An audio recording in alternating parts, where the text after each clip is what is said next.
Shalom. Selamat sore Bapak Ibu, dikasih Tuhan, satu kasih kemurahan Tuhan kita berada di rumah Tuhan bersama-sama. Dan kita tahu Tuhan Yesus ada di tengah-tengah kita. Dia menjamah setiap kita, Dia melawat setiap kita. Dan kita mau satu hati dalam doa. Tuhan Yesus yang baik, Bapa yang baik, Roh Kudus yang hidup, kami tahu Kau ada di tengah-tengah kami Tuhan. Saat ini kami rindu memuji, menyembah, menyanjung, memuliakan, meninggikan nama-Mu. Kalaupun ada kuasa yang bukan daripada Engkau Tuhan, kami mau satukan hati kami ikat, patahkan, hancurkan di dalam nama Tuhan Yesus. Nama yang berkuasa, nama yang ajaib, nama yang menyelamatkan, nama yang menyembuhkan. Kau saja Tuhan kami, Yesus Kristus. Tuhan, kami serahkan teman-teman kami yang dalam perjalanan. Tuhan hantar, Tuhan tibakan di tempat ini dengan selamat. Kami rindu bersama-sama masuk dalam hadirat-Mu lebih lagi. Terima kasih Tuhan, kami percaya Roh Kudus yang menguasai kami saat ini. Ibadah kami ibadah yang diberkati Tuhan, ibadah yang dilawat oleh kuat kuasa Roh Kudus, dan kami boleh menikmati hadirat-Mu lebih lagi. Terima kasih Tuhan Yesus, dalam nama Tuhan Yesus. Haleluya. Engkau akan menyertai kami Tuhan. Di dalam lembah kekelaman sekalipun, Engkau menyertai kami. Di dalam badai sekalipun, Engkau ada bersama kami. Haleluya. Kita pujikan sama-sama.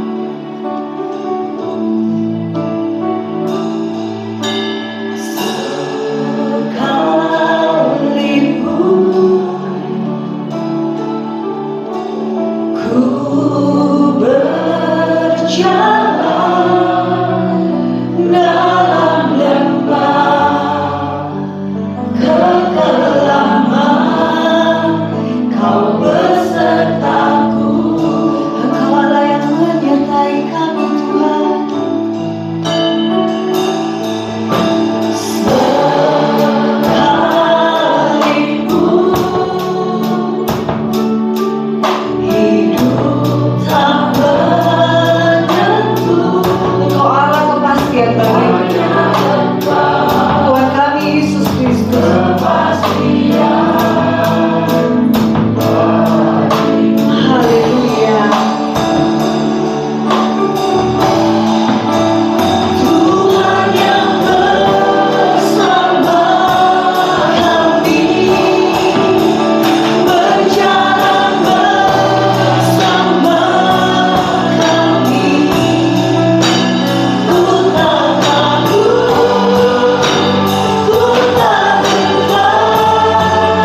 kami. Engkau adalah pengharapan kami, Engkau adalah andalan kami, Engkau adalah yang kami percaya, Tuhan Yesus.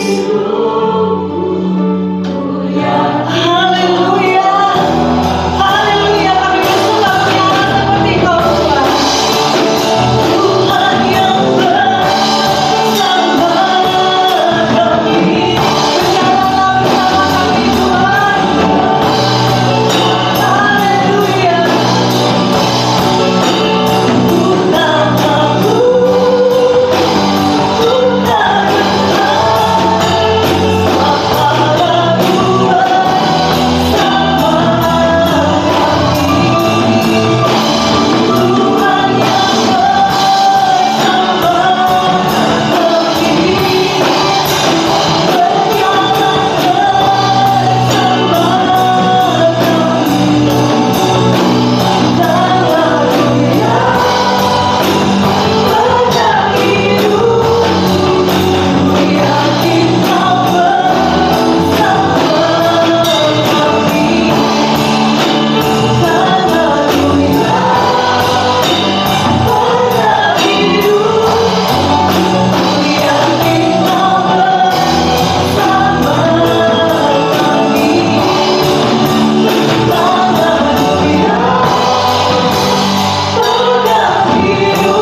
buat bilur-bilur yang berdarah kami disembuhkan.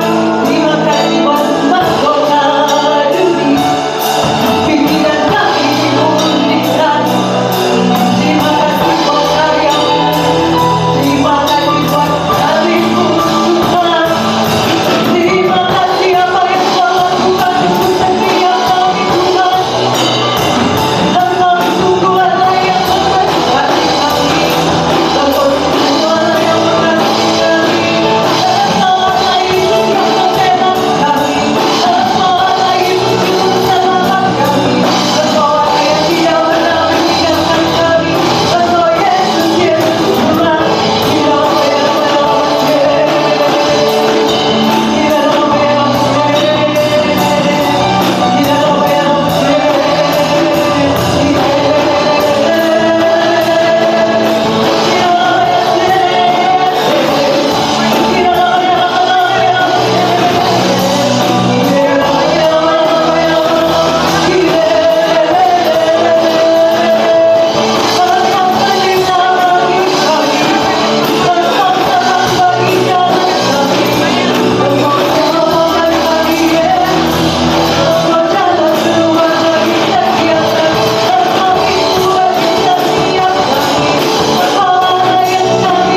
buat jamahan-Mu, buat lawatan-Mu, buat kehadiran-Mu Tuhan. Oh, kami rindu lebih lagi bersorak-sorai bagi nama-Mu yang kudus, ajaib dan luar biasa. Di dalam nama Tuhan Yesus, haleluya, berikan sorak-sorai tepuk tangan buat Tuhan kita Yesus Kristus. Haleluya. Mari bersorak-sorai bagi Tuhan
kita.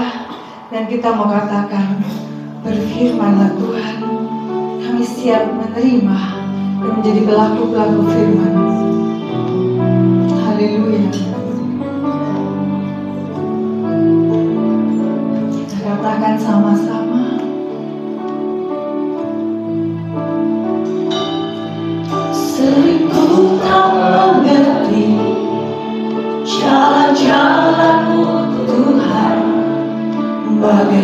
belantara yang gelap.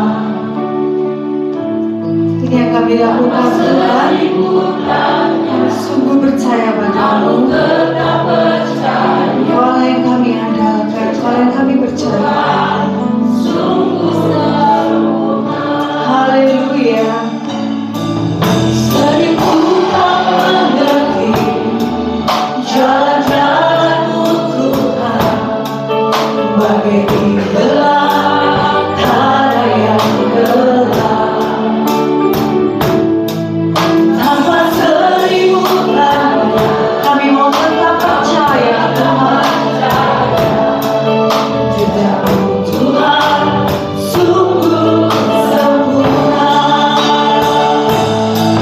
Hadapu memahami semua yang Kau ingini, agar hidupku puaskan hatimu. Kami hidup Tuhan, kami hamba, kami hidup kami sepenuhnya untuk Kau Tuhan Yesus.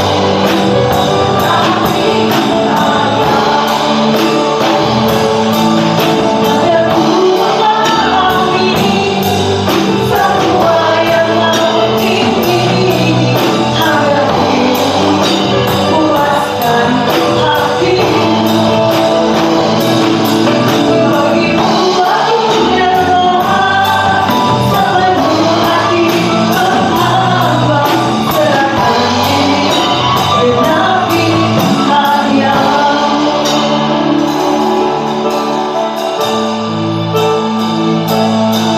Seribu tak mengerti jalan-jalanmu, apapun yang terjadi dalam hidup kami Tuhan, bahkan kami di belantara sekalipun, kami mau tetap percaya. Walaupun kami mengalami badai, kami mau katakan, kami mau tetap percaya. Karena Engkau Allah yang sempurna dan terlalu sempurna. Hadapu memahami saukan hamba-Mu.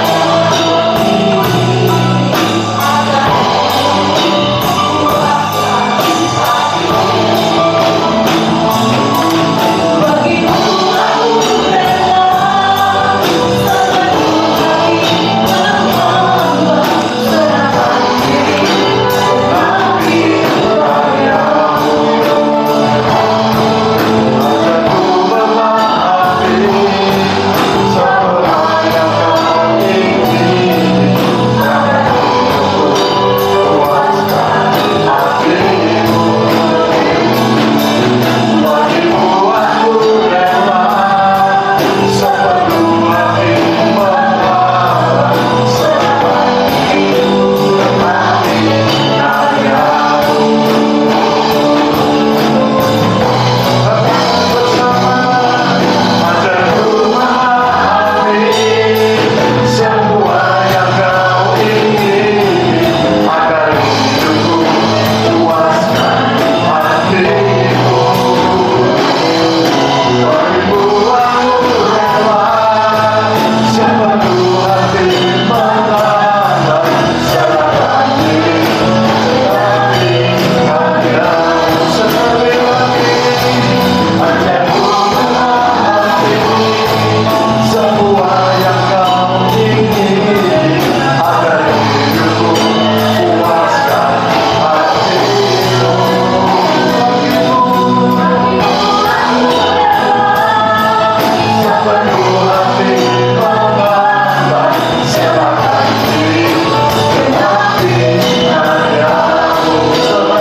kami boleh kembali beribadah, kami boleh memuji menyembah Engkau di tempat yang kudus di rumah Tuhan seperti saat ini.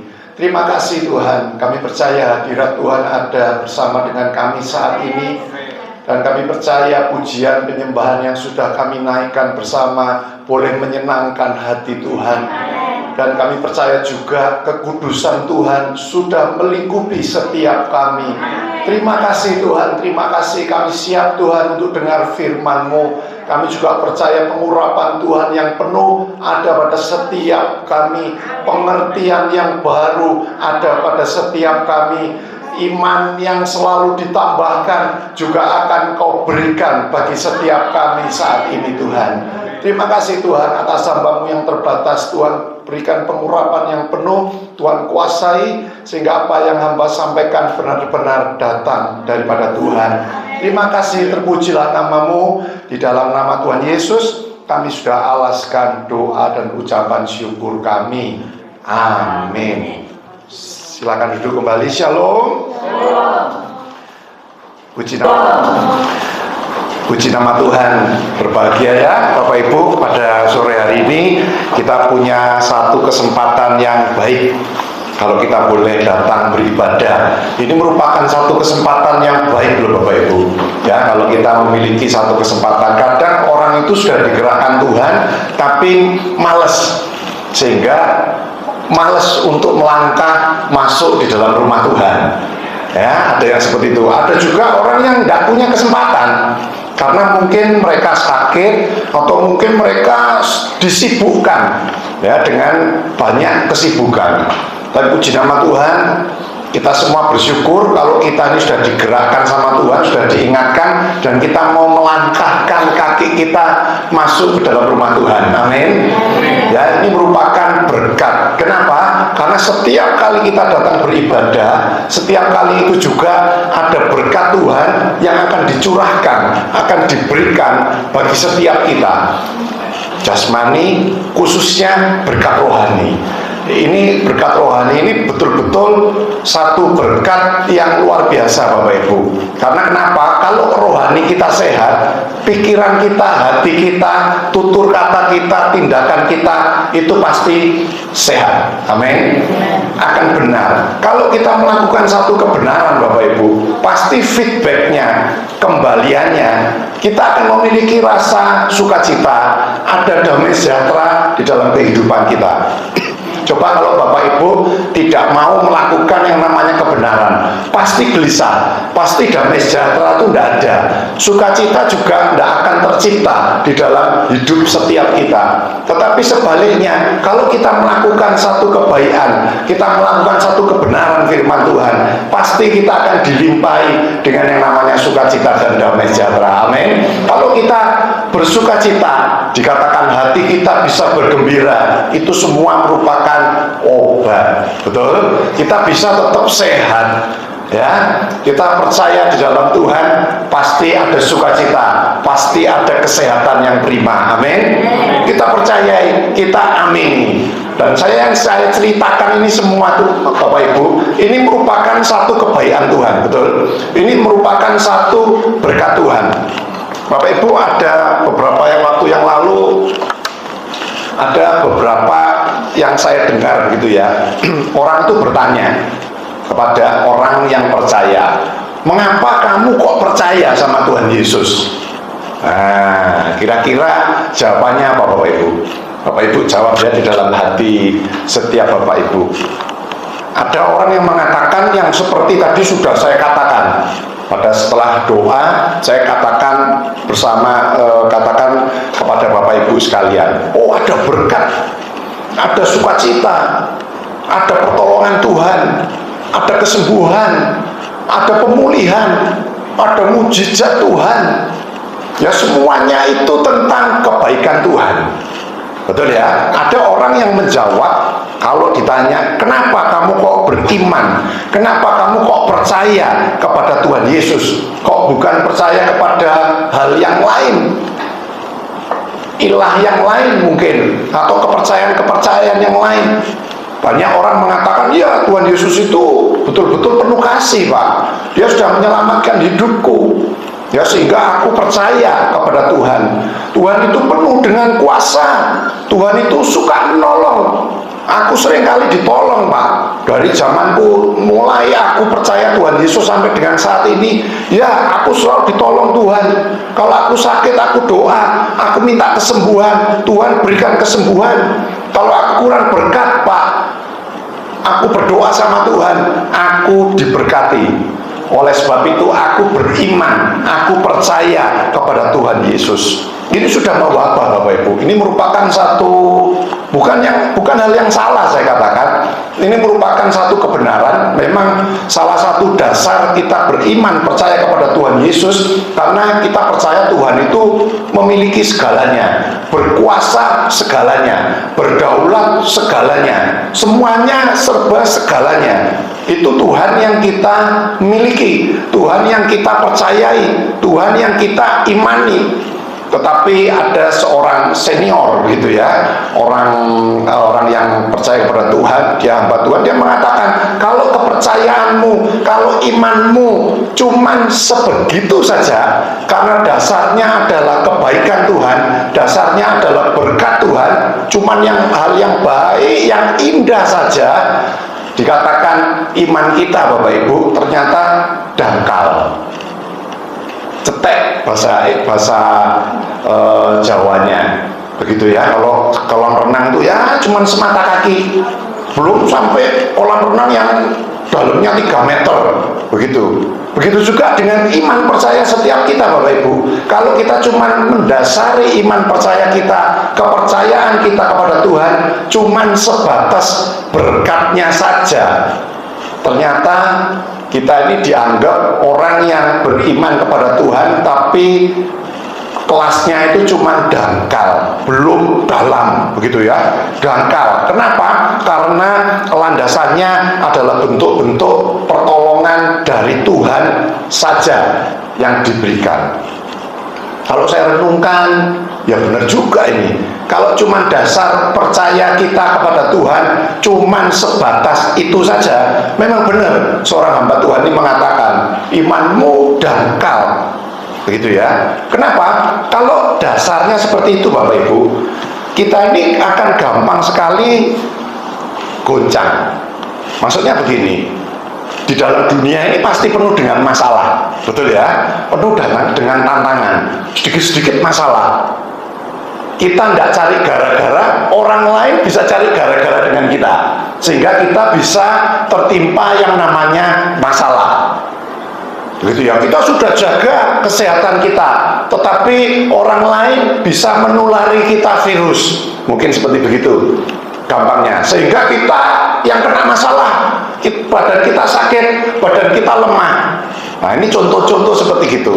Kalau dasarnya kita ini beriman, percaya kepada Tuhan Yesus, cuman yang kita lihat itu segala kebaikan Tuhan saja, ini berbahaya. Kenapa? Pada saat kita merasa belum menerima pertolongan Tuhan, belum menerima kesembuhan dari Tuhan, belum terima berkat Tuhan, secara pikiran kita, secara manusia, kita bisa apa, Bapak Ibu? Bisa kecewa, kita bisa marah sama Tuhan, kita bisa merasa, wes nggak Tuhan-Tuhanan lagi, percuma aku Tuhan-Tuhanan, percuma aku beriman, percuma aku percaya setia sama Tuhan, toh masalahku tetap ada, toh masalahku semakin hari semakin besar, penyakitku semakin kronis, stadium kankerku mungkin begitu semakin naik, bukan semakin turun. Padahal janji Tuhan dikatakan kita mau dijadikan kepala, bukan ekor. Keadaan kita pasti naik, bukan turun. Tetapi ini kalau kita mendasari terus kepada berkat-berkat Tuhan saja, bahaya. Pada saat kita mengalami suatu keadaan yang tidak baik, pemikiran kita ini goyah, akan mudah iman kita ini gugur, kepercayaan kita itu semakin hari bukan semakin naik tapi semakin turun, gampang sekali berpindah, begitu, berpindah kepercayaan, berpindah agama, begitu.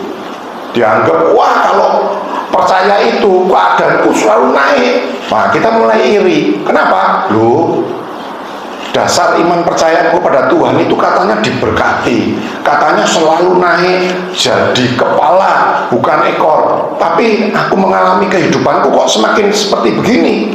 Itu temanku, wah semakin baik keadaannya, semakin kaya mungkin gitu, pekerjaannya semakin berhasil dan lain sebagainya dan lain sebagainya. Akhirnya apa? Imannya mulai goyah. Kalau goyah Bapak Ibu sangat bahaya. Kenapa? Kita ini selalu apa ya bahasa Indonesianya, diimpingi iblis. Wah itu bahasa Jawanya itu apa ya, selalu membidik kita gitu. Kita ini selalu diintip terus sama si iblis.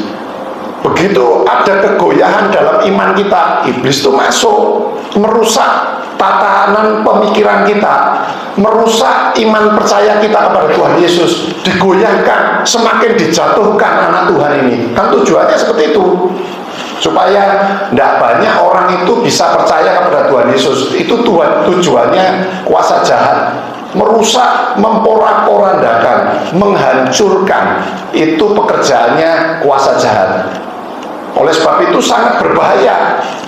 Ada seorang teman saya di Jakarta beberapa tahun yang lalu, dia mengatakan begitu ya, dia mengatakan dia melihat seseorang begitu ya, orang ini adalah orang yang percaya, orang Kristen begitu ya, dia juga belajar juga untuk melayani, ya pelayanan begitu. Tetapi di dalam kehidupannya sehari-hari begitu ya, dia ini orang yang sederhana. Akhirnya dia ini nggak tahu bagaimana terlilit hutang begitu Bapak Ibu. Karena mungkin saya tidak tahu persis, teman saya juga tidak tahu persis hutangnya ini karena keinginan-keinginan yang tidak terbendung terus akhirnya dia utang begitu atau bagaimana, tidak jelas. Pokoknya orang ini punya terlilit hutang. Hutangnya bagi orang merasa besar, tapi mungkin bagi orang lain ya biasa saja, sekitar 2 juta rupiah utangnya. Ya mungkin Bapak Ibu kira-kira kecil apa besar Bapak Ibu? Saya sepakat aja dengan Bapak Ibu, kalau orang punya utang 2 juta, besar apa kecil? Besar ya? Oke, kita ngomong utang ini cukup besar, 2 juta rupiah. Nah, lalu akhirnya tidak lama kemudian orang ini sudah mulai lepaskan yang namanya pelayanan. Dia tidak lagi pelayanan. Terus lama-lama lagi dilihat sudah tidak lagi giat beribadah. Dia sudah nggak bergereja lagi. Begitu. Ya kenapa ini dilihat karena ini mungkin juga teman saya ini cukup dekat dengan orang itu, memberanikan diri untuk bertanya. Gitu ya, iya aku ini terlilit utang, aku ini sudah lama ikut Tuhan, aku juga belajar melayani begitu ya, kok enggak selesai masalahku. Dia kecewa, mulai kecewa. Awalnya kecewa, ditanya kecewa dengan apa begitu ya, ya ini keadaanku begini. Akhirnya dia menunjuk dia itu kecewa sama Tuhan Yesus. Dia kecewa banget. Kenapa? Karena sebatas pengertiannya dia, Tuhan itu selalu menolong. Ya betul Bapak Ibu. Tetapi kita nggak boleh cuman punya pikiran yang seperti itu. Kenapa? Berbahaya. Tadi saya sudah mengatakan ini berbahaya. Kalau kita cuman pemikirannya Tuhan itu pasti tolong aku, pasti ini. Ya itu memang benar Bapak Ibu. Kita harus beriman, kita harus mempercayai itu. Tetapi kalau cuman dasarnya itu saja, ini yang bahaya. Akhirnya apa? Orang itu akhirnya singkat cerita berpindah keyakinan. Kenapa? Karena dia memiliki satu pasangan lagi, begitu ya. Dia memiliki satu pasangan lagi dan dia bersedia untuk pindah kepercayaan, pindah agama. Kenapa? Karena dia mengatakan utangku dibayar lunas. Berapa? Ditanya 2 juta. Jadi Tuhan Yesus cuma dihargai sebesar berapa Bapak Ibu? 2 juta. Teman saya nangis. Teman saya kecewa, kenapa orang kok bisa percaya sama Tuhan itu bukan dengan dasar yang benar. Saya tidak mengatakan kalau kita ini percaya sama Tuhan karena Tuhan itu maha kasih, Tuhan itu maha penolong. Saya tidak menyalahkan Bapak Ibu, itu betul. Tetapi kalau cuma sebatas itu saja, itu membahayakan diri kita sendiri. Itu yang saya maksud. Ya, jadi kalau kita bicara tentang masalah, Bapak Ibu, masalah ini memang terus silih berganti, begitu ya, terus-terusan. Daud mengatakan begitu ya. Nah, Mazmur 30 ayat yang ke-6 bagian B, dikatakan sepanjang malam ada tangisan. Ini berbicara tentang kegelapan, gitu ya. Jadi seolah-olah itu ya terus ada yang namanya tangisan, ada masalah yang silih berganti. Tetapi dikatakan menjelang pagi terdengar sorak-sorai. Nah, Bapak Ibu, ini kata-kata yang singkat, tetapi kata-kata ini sangat dalam pengertiannya. Bapak Ibu bisa bayangkan ya, ini sepanjang malam. Kurang lebih kalau sudah gelap itu mulai jam berapa? Jam 6 begitu ya, sampai jam 6. Anggap aja begitu, 12 jam. Meskipun saat ini mungkin kalau jam 5 sudah terang ya Bapak Ibu ya, betul ya.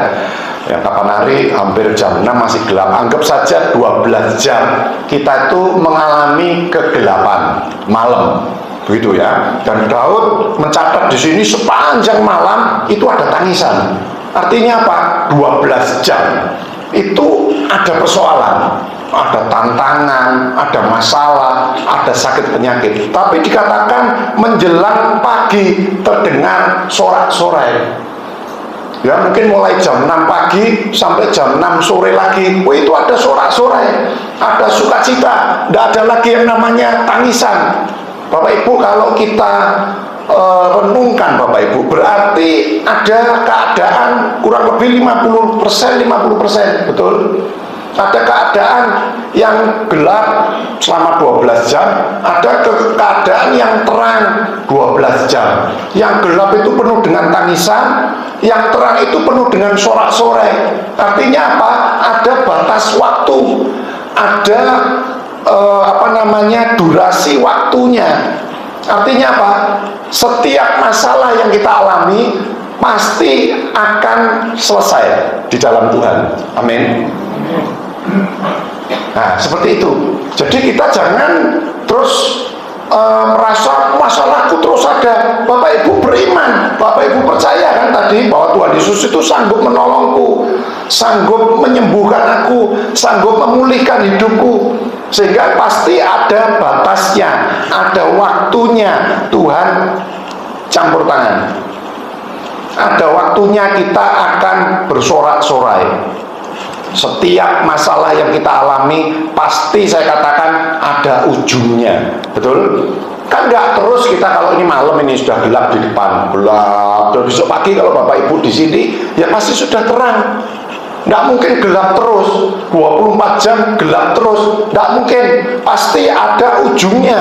Kegelapan itu pasti ada ujungnya. Masalah kita juga pasti ada ujungnya. Dan Tuhan menjanjikan bahwa tidak ada problem dari setiap masalah kita yang tidak ada akhirnya.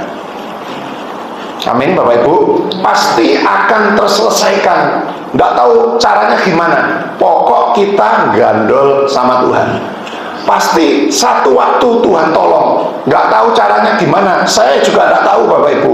Saya nggak bisa cari kasih jalan keluar. Jalan keluarnya cuma satu, tetap andalkan Tuhan, tetap minta hikmat Tuhan, tetap minta pengurapan Tuhan untuk menyelesaikan setiap permasalahan kita. Dan satu kali waktu nanti Paulus mengatakan kita ini lebih dari orang-orang yang menang. Amin. Roma 8 ayat yang ke-37. Artinya apa? Yang memberikan kemenangan itu bukan diri kita, tetapi Tuhan yang memberikan kemenangan di dalam diri setiap kita. Persoalan sehebat apapun, saya pernah mengalami Bapak Ibu, persoalan yang hebat. Saya merasa sudah tidak bisa lagi apa-apa. Pikiran saya nasihat orang yang pandai sekalipun sudah tidak bisa. Tetapi jalan dari Tuhan itu selalu ada. Dan itu yang memberikan saya sebuah kemenangan. Oh, saya baru mengerti apa yang dikatakan Paulus dalam Roma pasal yang 8 itu. Lebih dari pemenang. Oh iya, ini yang saya rasakan. Ini yang Bapak Ibu juga bisa rasakan. Dan Dan saya yakin Bapak Ibu juga pernah merasakan seperti yang saya rasakan. Jadi lebih dari pemenang. Kalau seorang pemenang, seorang atlet saja, karena dia harus berjuang sendiri, dia harus latihan, dia jaga pola makannya, pola tidurnya, supaya dia bisa menang. Tetapi dikatakan kita lebih dari seorang atlet itu. Kenapa? Karena ada pertolongan dari Tuhan. Tuhan yang memberikan satu kemenangan, satu pemulihan.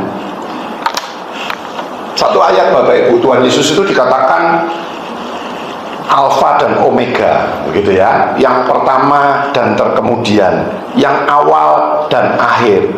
Jadi kalau kita lihat kenapa ada ayat firman Tuhan ini, kalau kita lihat Tuhan Yesus telah menyelesaikan setiap proses yang harus dilewati.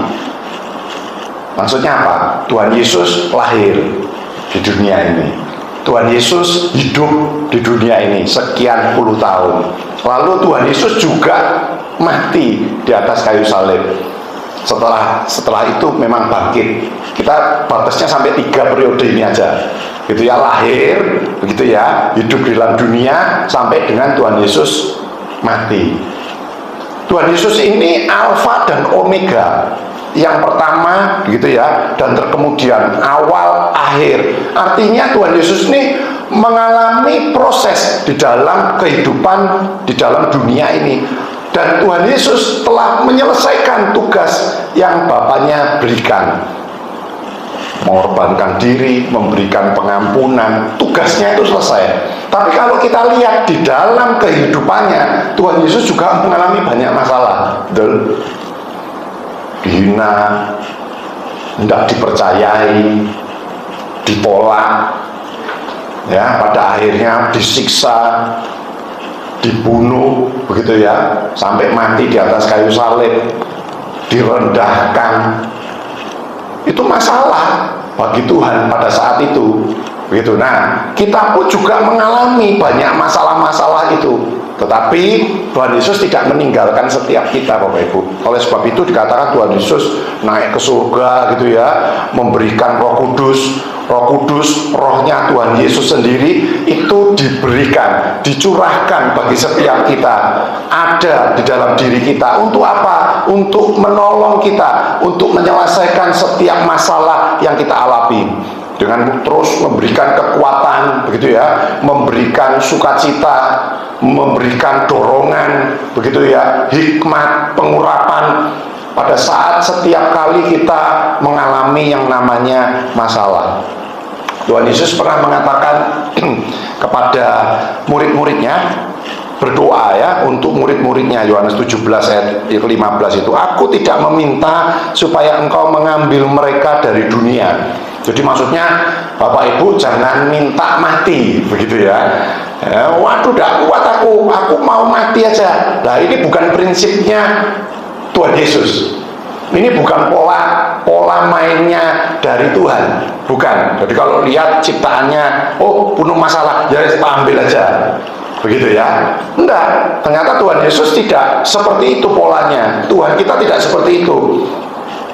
Aku tidak meminta supaya engkau, maksudnya Allah Bapa, mengambil mereka dari dunia. Enggak, tetapi supaya engkau melindungi mereka daripada yang jahat.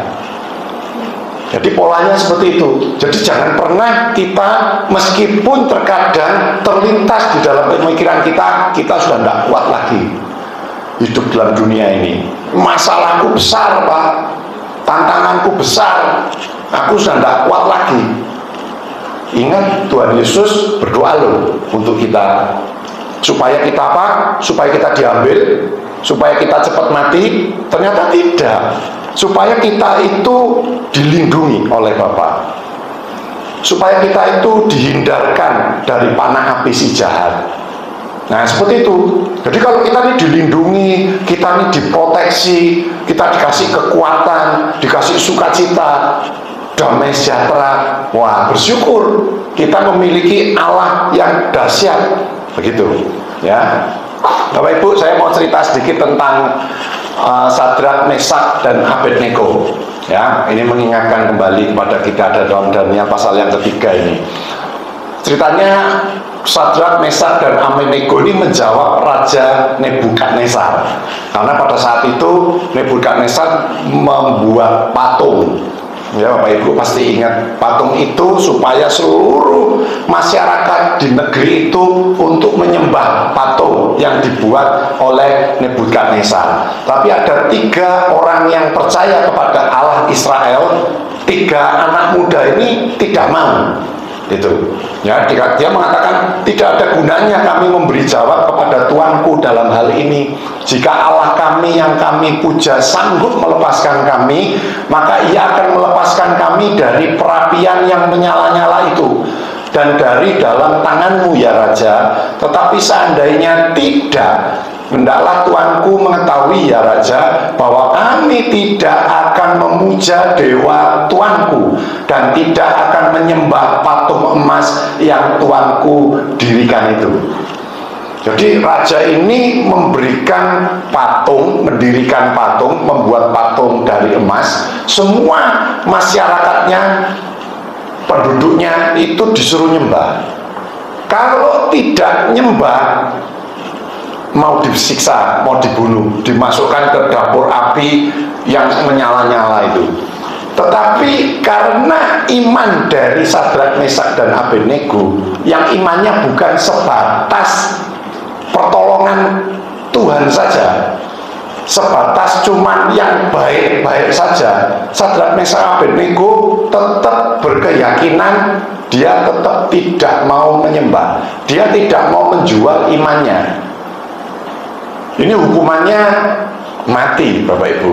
Bukan hukumannya secara materi, bukan. Orang diiming-iming materi saja, seperti yang tadi saya cerita, seorang teman saya yang ada di Jakarta, kenalannya, dihargai cuma 2 juta, dia pindah.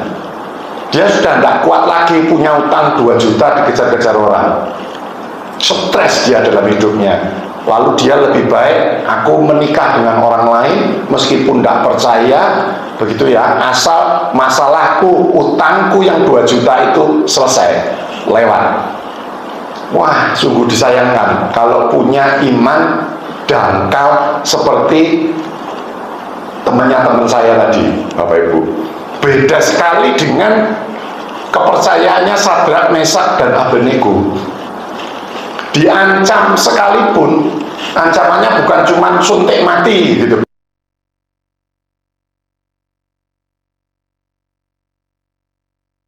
Bapak Ibu pasti ingat tentang hal ini.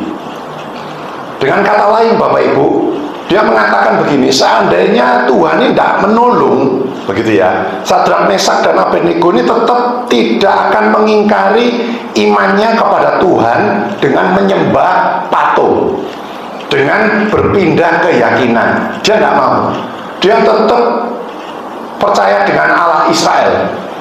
Dia percaya bahwa meskipun dia mengatakan gitu, ini yang hebatnya itu loh Bapak Ibu, meskipun Allah ini tidak nolong aku, gitu ya, aku tetap tidak mau nyembah, gitu. Aku tidak mau nurut sama Tuhan, karena Tuanku Raja ini membuat diriku ini berpindah keyakinan. Aku tidak mau. Dia mengatakan gitu. Meskipun Tuhan ini tidak bela aku nanti ini, begitu ya, aku tetap tidak mau. Wah, ini Bapak Ibu bisa bayangkan, imannya ini top, imannya ini jempolan. Jadi dia tidak mengharapkan Tuhan itu nolong dia. Tidak apa-apa, pokok aku tetap percaya. Masalahku tidak selesai, aku tetap percaya sama Tuhan. Tidak tahu caranya gimana, pokok aku beriman percaya, nanti satu waktu pasti Tuhan tolong. Kalau saat ini seolah-olah di dalam pemikiran kita kan selalu yang jadi tolak ukur ini kan pemikiran kita. Waktunya habis Pak, dan tidak bisa ini. Masalahku ini sudah notok, besok terakhir Pak, kalau enggak aku akan begini, aku akan begitu. Nah ini kan semua yang membuat peraturan atau waktu kan siapa sih Bapak Ibu? Kita sendiri loh. Kan selalu pola pikir kita. Kita merasa oh bulan depan ini aku kalau enggak bayar disita ini, misalnya begitu. Orang marah sama aku. Nah ini kan siapa yang buat peraturan? Manusia dan pola pikir kita, pemikiran kita. Kita jangan terus menggantungkan seperti itu. Sudah, lepaskan aja, sudah. Pokok Tuhan tolong. Nggak ngerti kapan waktunya, nggak tahu caranya Tuhan bagaimana. Pokok aku percaya Tuhan pasti tolong. Udah gitu aja Bapak Ibu. Ya, contoh imannya Sadrak, Mesak, dan Abednego ini. Nggak diancam sekalipun, nggak ngurus. Wes, pokoknya aku nggak mau. Aku tetap percaya sama Allah Israel. Wah, kan itu diejek begitu ya lah, dan dewa manakah yang dapat melepaskan kamu dari tanganku begitu ya, dewa mana yang dapat melepaskan dari tanganku begitu ya. Ini Raja Nebukadnezar itu mengatakan seperti itu. Ini sudah, maksudnya keadaan yang sudah terjepit mereka. Mungkin mereka ada di tengah-tengah masyarakat, di mana seluruh masyarakat ini pasti menyembah patung emas itu, sehingga Nebukadnezar berani ngomong begitu ya. Dia berani melontarkan kata-kata, dewa mana yang sanggup menolong kamu? Tidak ada gitu ya. Terus dia mengatakan, ya sudah, kalau tidak ditolong pun aku tetap tidak mau nyembah. Nah, seperti itu ya. Nah, seharusnya Bapak Ibu, setiap kita ini memiliki iman yang kayak Sadrak, Mesak, dan Abednego. Amin. Sama-sama Bapak Ibu dengan saya belajar memiliki iman seperti Sadrak, Mesak, dan Abednego. Ini memang harus belajar, ya, harus belajar dalam kehidupan kita. Karena satu masalah kita mungkin berhasil, oh aku tetap percaya, dan pada akhirnya sudah menjelang fajar, kita sudah bisa bersorak-sorai. Artinya Tuhan sudah tolong masalahku. Belum lagi ada masalah yang baru, lebih rumit lagi. Ya, kita sekolah lagi di dalam masalah ini, tetapi kita tetap harus percaya terus. Jadi kita harus memiliki iman seperti Sadrak, Mesak, Abednego. Ya, bukan beriman karena Tuhan itu cuma sanggup menolong saya, sanggup menyembuhkan saya. Fokusnya itu harus pada pribadi dari Tuhan Yesus, bukan beriman terhadap pertolongannya saja. Ini yang benar. Aku percaya karena Tuhan sudah menolong aku. Aku percaya ada surga. Ya, begitu ya. Aku percaya dosaku sudah diampuni. Aku percaya masalahku tidak melebihi dari kekuatanku. Kenapa? Dasarnya kok ada ayat firman Tuhan itu. Dasarnya Tuhan mengatakan seperti itu, memberikan keyakinan kepada setiap kita seperti itu. Apa dasarnya? Lah wong Tuhan itu yang ciptakan kita, Bapak Ibu. Amin. Ya pasti dia tahu toh kekuatan kita. Nah, kalau kita tahu Tuhan itu siapa Bapak Ibu, seharusnya kita tidak terlalu takut, tidak terlalu ragu-ragu dengan setiap apapun yang kita harus hadapi. Paulus dalam Kisah pasal yang ke-19 ini, ya, yaitu kalau latar belakangnya Bapak Ibu, Paulus ini hamba Tuhan yang multi talent, saya katakan, ya, multi talent. Dia juga rasul, dia juga pengajar, begitu ya, punya talenta yang banyak, dipercaya Tuhan melayani di dalam banyak bidang. Begitu. Ia juga dipakai bukan cuma melayani saja, tetapi dipakai juga untuk melakukan banyak demonstrasi kuasa Tuhan. Nah, ini salah satu contohnya. Sapu tangannya aja atau kain yang pernah dipakai oleh Paulus itu diletakkan pada orang-orang yang sakit, dikatakan orang itu sembuh, penyakitnya lenyap, begitu. Orang yang kerasukan setan kena kainnya atau sapu tangannya Paulus saja, roh jahatnya takut, roh jahatnya keluar.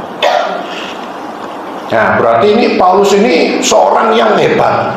Begitu saya katakan, hamba Tuhan yang dipakai Tuhan, bukan cuma dipakai saja, tetapi juga dipakai untuk melakukan banyak demonstrasi kuasa Tuhan. Bukan cuma pengajar saja, bukan rasul saja, bukan, tapi dikasih kesempatan sama Tuhan untuk mendemonstrasikan kuasanya dari Tuhan. Luar biasa. Tetapi kalau kita lihat juga, Paulus ini juga punya kelemahan, begitu. Jadi tidak sempurna banget, begitu. Ya, tapi Paulus juga memiliki satu kelemahan, bukan orang yang sehat. Ternyata Paulus ini juga punya sakit penyakit. Ya, dikatakan di dalam Alkitab, dalam salah satu suratnya, ada duri dalam daging. Begitu ya, artinya dia ini punya penyakit di dalam dirinya. Dia ini bukan orang yang fit ternyata, yang bebas dari sakit penyakit. Meskipun dia seringkali dipakai Tuhan untuk menyembuhkan orang lain dari sakit penyakit, ngusir setan segala macam. Tetapi dia sendiri juga Bapak Ibu sakit. Memang tidak dijelaskan secara rinci begitu ya sakitnya apa. Tapi yang pasti kalau orang itu punya sakit penyakit, pasti dirinya tersiksa, pasti tidak enak begitu ya. Dan anehnya Tuhan Yesus pada saat Paulus ini berdoa kepada Tuhan, memohon untuk disembuhkan, Tuhan Yesus ternyata apa? Mengabulkan? Ternyata tidak mengabulkan doa dari Paulus. Dikatakan ini, jawab Tuhan kepada Paulus, cukuplah kasih karuniaku bagimu, sebab justru dalam kelemahanlah kuasaku menjadi sempurna. Sebab itu terlebih suka aku bermegah atas kelemahanku, supaya kuasa Kristus turun menaungi aku. Tidak dikabulkan permintaan doa dari Paulus. Paulus punya kelemahan. Seorang Paulus, saya katakan, kalau imannya tidak benar, imannya ini salah, maksud saya, dia cuma bernaung sama Tuhan, beriman, percaya kepada Tuhan Yesus ini cuma dengan dasar-dasar doa yang selalu dijawab. Saya katakan, satu ketika pasti Paulus pada saat dia berdoa untuk dirinya sendiri, gitu, tidak dijawab, dia pasti kecewa. Kalau dia cuma mengandalkan bahwa pasti doaku ini dijawab sama Tuhan, karena Tuhan itu, aku percaya sama Tuhan, karena Tuhan itu selalu menjawab setiap doaku. Kalau cuma sebatas itu saja, pada saat doa seseorang tidak dijawab sama Tuhan, belum dijawab mungkin, begitu ya, masih harus menunggu dan menunggu, dia kecewa. Dia lebih baik mungkin ada dengan sistem lain begitu ya, kepercayaan yang lain, tidak perlu berdoa yang susah-susah, nunggu yang lama-lama, kasih persembahan saja, keinginannya terkabul dengan instan. Mungkin seperti itu. Aku lebih milih pola itu Pak, daripada polanya Tuhan, aneh-aneh polanya Tuhan, doa tidak dijawab-jawab, sampai lama disuruh nunggu. Tak oper Pak, aku cari yang instan aja. Wong di dunia ini kan ya instan, umurku ya tidak lama kok. Nah ini pikirannya sudah diracuni dengan hal-hal yang salah, yang bukan kebenaran. Kalau Paulus sampai salah pemikirannya, imannya, kepercayaannya kepada Tuhan, bahwa setiap doanya pasti dikabulkan, pada saat dia berdoa tidak dikabulkan sama Tuhan, dia pasti kecewa. Tetapi kebalikannya, gitu ya, Paulus tambah bermegah, dia tambah senang. Justru dalam kelemahanku, kuasaku ini menjadi sempurna, dia mengatakan. Ya, sebab itu terlebih suka aku bermegah atas kelemahanku. Maksudnya, ya sudah, aku tidak dijawab doaku. Di dalam doa khusus ini aku tidak dijawab, tidak masalah, aku malah bermegah, aku malah bangga, supaya dikatakan kuasa Kristus itu turun menaungi aku. Maksudnya kuasa Tuhan itu semakin, Paulus ini dipakai Tuhan untuk jadi alatnya. Dia sudah tidak mementingkan dirinya, tapi mementingkan orang lain. Pada saat kuasa Tuhan itu menaungi Paulus, banyak orang itu percaya sama Tuhan. Orang yang belum percaya jadi percaya. Nah, gitu. Mentornya siapa? Paulus. Dia bisa melihat Paulus. Oh, berarti imannya Paulus ini bukan cuma iman tentang doa saja.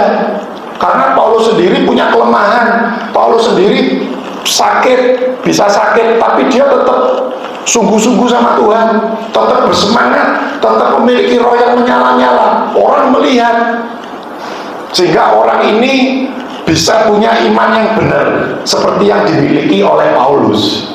Jadi berkat, Bapak Ibu. Kalau tidak bisa kasih contoh kan, Bapak Ibu. Kalau semuanya dituruti sama Tuhan, tidak bisa kasih contoh. Tapi kalau seperti ini bisa kasih contoh, gitu. Oh iya ya, mentorku ini ya begitu. Dia juga punya kelemahan, tapi tetap imannya, kepercayaannya dahsyat, hebat, tetap menggebu-gebu dalam Tuhan, tetap memiliki roh yang menyala-nyala, tetap bersemangat. Paulus malah bangga tentang hal itu, supaya biar aku lemah tidak apa-apa, ya, biar kuasa Tuhan semakin sempurna di dalam diriku, aku bisa melayani orang lebih banyak lagi, orang yang dimenangkan melalui diriku. Nah, Paulus punya prinsip seperti itu, Bapak Ibu, sehingga Paulus bisa mengatakan dalam 2 Timotius 4 ayat yang ke-7 ini, aku telah mengakhiri pertandingan yang baik, aku telah mencapai garis akhir, dan aku telah memelihara iman. Sekarang telah tersedia bagiku mahkota kebenaran yang akan dikaruniakan kepadaku oleh Tuhan, Hakim yang adil pada harinya. Ini yang kita kejar, Bapak Ibu. Kalau kita memiliki iman yang benar di dalam Tuhan, bukan iman yang dangkal tadi saya katakan. Saya tidak mengatakan iman itu salah loh Bapak Ibu, enggak loh ya. Sekali lagi kita harus beriman, percaya. Memang salah satunya karena Tuhan itu penuh kasih, penolong, penyembuh, pemberi mujizat, sumber keselamatan. Memang, tapi kita jangan cuma sebatas itu saja. Kalau cuma sebatas itu saja akan rapuh Bapak Ibu. Pada saat kita mengalami persoalan, tantangan, namanya di dalam dunia pasti penuh dengan masalah. Tapi kalau punya masalah, mengalami masalah, kita ingat ada batas waktunya. Pasti Tuhan nanti tolong kita. Ya, pasti terbit fajar. Kalau tidak mungkin peteng terus Bapak Ibu, tidak mungkin. Tapi ada terangnya. Gitu ya, kalau sudah terang, wah, kita bisa menyaksikan kuasa Tuhan. Akan terjadi yang namanya sukacita, sorak-sorai, gitu ya. Jadi iman Paulus ini tidak bergantung pada pertolongan Tuhan saja, tetapi sekali lagi pada pribadi Tuhan Yesus itu sendiri. Terkadang Bapak Ibu, Tuhan membiarkan kita mengalami yang namanya masalah silih berganti. Ya, diizinkan seperti Ayub, diizinkan Tuhan mengalami masalah yang cukup dahsyat, besar, tapi ingat juga tahu kekuatannya Ayub, Allah kita ini tahu, gitu ya, sebagai bentuk suatu ujian supaya kita ini akhirnya bisa cerita. Bapak Ibu, saya mengalami banyak masalah dalam hidup saya bisa dengan tegas begitu ya, dengan semangat menceritakan kepada Bapak Ibu, karena saya mengalami. Kalau saya tidak mengalami, saya tidak akan sesemangat ini Bapak Ibu. Kenapa? Saya tidak punya contoh di dalam hidup saya. Tapi pada saat saya mengalami sendiri, proses demi proses, masalah demi masalah, luar biasa. Tuhan itu telah menyiapkan belasan tahun yang lalu. Saya seringkali mengatakan, yang saya tidak pernah terpikirkan belasan tahun yang lalu kalau saya mengalami hal seperti saat ini. Nah, misalnya seperti itu, tidak pernah. Tetapi setelah saya mengalami, mengarungi kehidupan saya, oh iya, Tuhan itu dahsyat, Tuhan itu luar biasa, Tuhan itu tidak mungkin meninggalkan kita. Bapak Ibu, selalu pegang tangan kita, itu Tuhan kita. Jadi tidak perlu, wah kita harus begini, begitu, sudah berserah saja. Kalau pada saat kita sudah tidak bisa, harus memutuskan A sama B, A jelek, B jelek, gimana? Sama-sama persoalan, sudah kita serahkan sama Tuhan, pasti Tuhan tolong kita. Ya, oleh sebab itu Bapak Ibu, kita harus memiliki iman yang benar. Yang pertama, iman yang bagaimana? Iman yang sekalipun. Ya, sekalipun aku masih mengalami masalah, sekalipun sakit penyakitku ini masih ada, bahkan mungkin seperti Paulus, meskipun penyakitku ini tidak bakal sembuh sekalipun, seperti Paulus. Kan Paulus ini berarti kan tetap punya penyakit. Ya, duri dalam dagingnya ini tidak dikabulkan loh, berarti kan tetap sakit. Begitu ya. Iman yang sekalipun seperti itu iman yang benar. Bapak Ibu, nanti kita akan sampai kepada garis finish. Tadi Paulus mengatakan kita terima mahkota kebenaran. Amin. Amin Bapak Ibu. Amin. Ya, kita tunduk kepala, kita berdoa.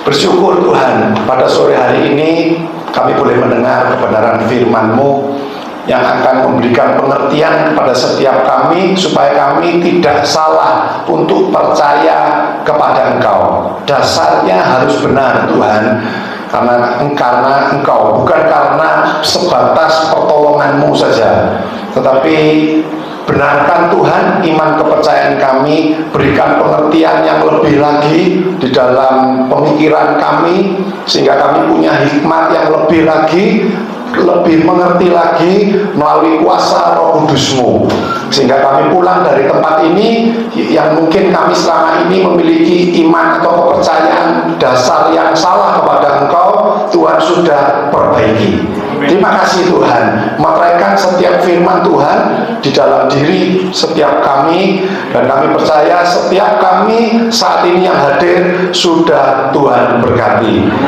Kami mau berdoa untuk pimpinan rohani kami, mulai Ibu Rohani, Bapak Ibu Gembala kami. Tuhan berkati mereka juga, memberikan sukacita sejahtera, memberikan kekuatan kesehatan, memberikan hikmat pengurapan yang selalu baru Tuhan, sehingga mereka boleh terus memimpin kami di jalan yang benar, dan semakin hari membuat setiap kami bersama dengan beliau-beliau Tuhan, kami lebih mencintai Tuhan.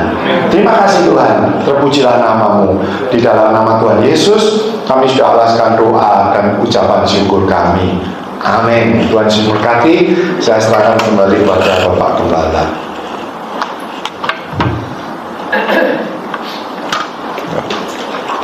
Ya, terima kasih pada Pak Edi yang sudah melayani. Iman yang semakin bertumbuh adalah kerinduan Tuhan, ya, bukan hanya iman karena kebaikan atau pertolongan Tuhan saja, tapi iman yang semakin bertumbuh berikan contoh saat sama itulah iman yang sungguh kepada Tuhan. Ya, mari kita sama-sama bangkit diri. Kita akan naik dan kita dalam satu pujian kita katakan. Sebab Kau besar, kekuatan-Mu ajaib, tiada seperti Engkau, tiada seperti Engkau. Sebab Kau besar, kekuatan-Mu ajaib, tiada seperti Engkau, tiada seperti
sekalipun ataupun doa-doa kami belum dijawab, tetap Engkau Allah yang ajaib, sebab Engkau punya rencana yang indah. Engkau turut bekerja dalam segala sesuatu untuk mendatangkan kebaikan buat kami yang mengasihi Tuhan. Suatu biarlah iman kami semakin bertumbuh, semakin dewasa di dalam Tuhan.